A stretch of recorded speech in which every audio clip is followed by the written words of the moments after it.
Good morning po. Ngayong umaga ay gagawa po ako ng video.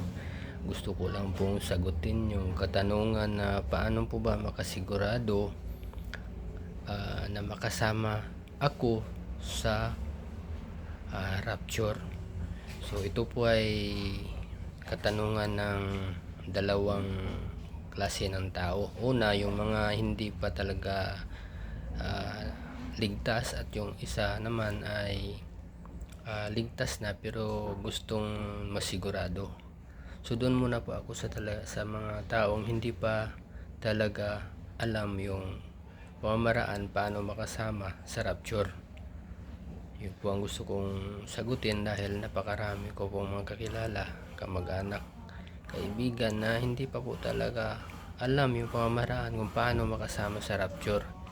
Kaya ngayong umaga po gusto ko po masagot yung katanungan na yon, at ang aking dalangin, ang prayer ko po na sana makarating po ito sa kanila, yung mga hindi pa nakasigurado sa kaligtasan. Magbabasa po tayo ng verse na ito talaga yung verse na evidence para malaman mo na makasigurado ka sa rapture.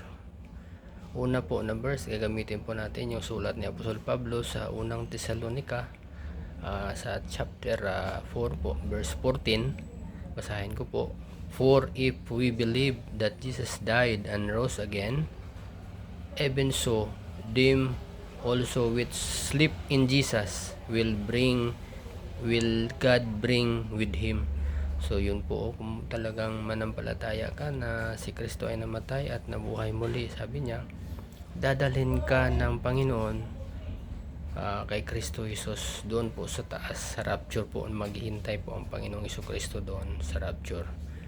Yun po ang verse, kasi sabi niya sa verse 16, kung itutuloy po natin, for the Lord himself shall descend from heaven, bababa po ang Panginoon, with a shout, with the voice of archangel, and with the trump of God, and the dead in Christ shall rise first. So verse 17, then we which are alive and remain shall be caught up together with them in the clouds, and to meet the Lord in the air, and so shall we ever be the Lord. So napaka-linaw po ng pamamaraan ng kaligtasan dito, na kung ikaw po ay manampalataya sa Panginoon, isasama ka niya po sa rapture. At yung pangalawa po na sasagutin ko doon naman po sa mga tumanggap na sa Panginoon pero nagdadalawang isip pa. Kung yun po ang sitwasyon mo, ay ito naman po ang verse na ating babasahin. Yung unang verse kanina, pwede mo ring panindigan na yun ang verse na magdadala sa iyo sa kaligtasan, masasama ka sa rapture. At ito namang isa ay bibigay ko sa iyo para kasigurado ka na makakasama ka sa rapture. Although yung salvation mo ay sigurado na yon, pero ang tanong po ay paano ba makasigurado? So may doubt ang isang mananampalataya. May doubt siya kasi meron mananampalataya na hindi pa talaga nag-grow, kasi nga yung church ay na inaatinan niya ay hindi na masyadong binibigyan ng panahon yung pag-preach ng gospel at yung assurance of salvation. Pero ang alam ko, pag tumagal ka sa pagsisimba, ay siguradong maririnig mo ulit itong mga mensahe na ito galing sa iyong pastor.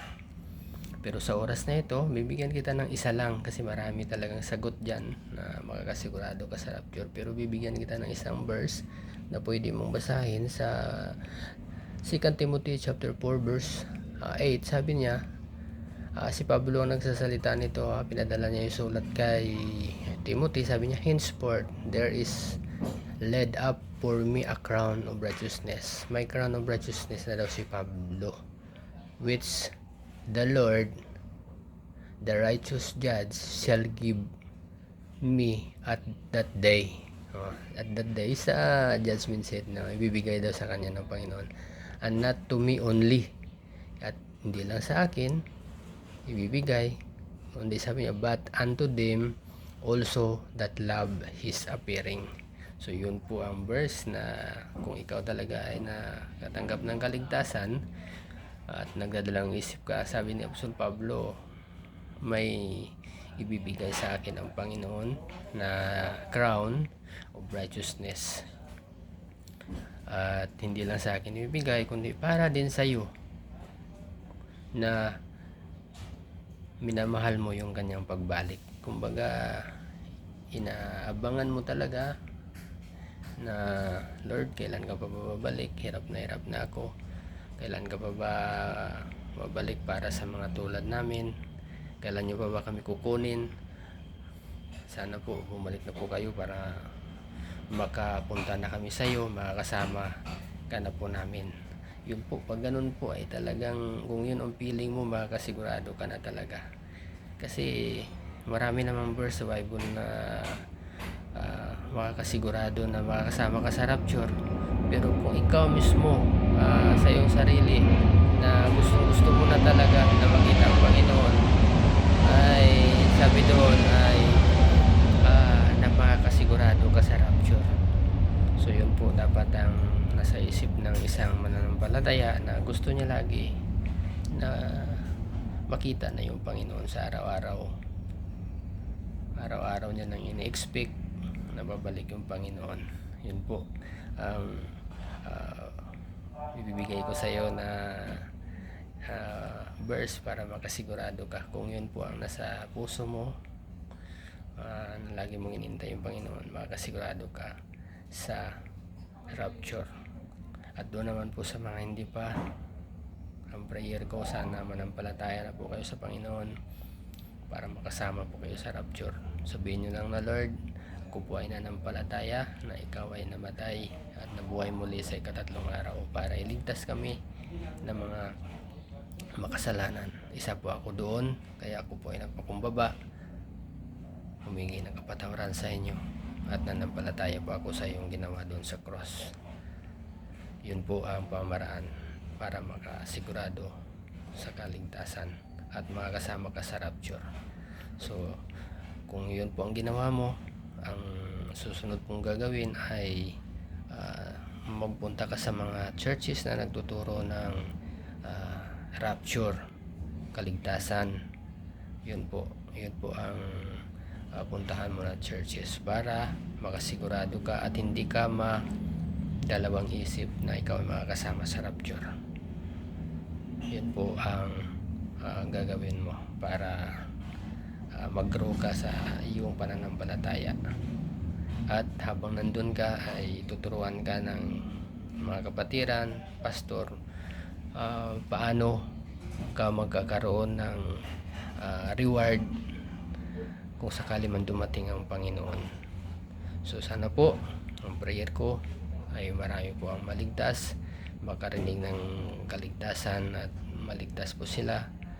Yun po ang aking dalangin, yun po ang aking hangad sa video na ito.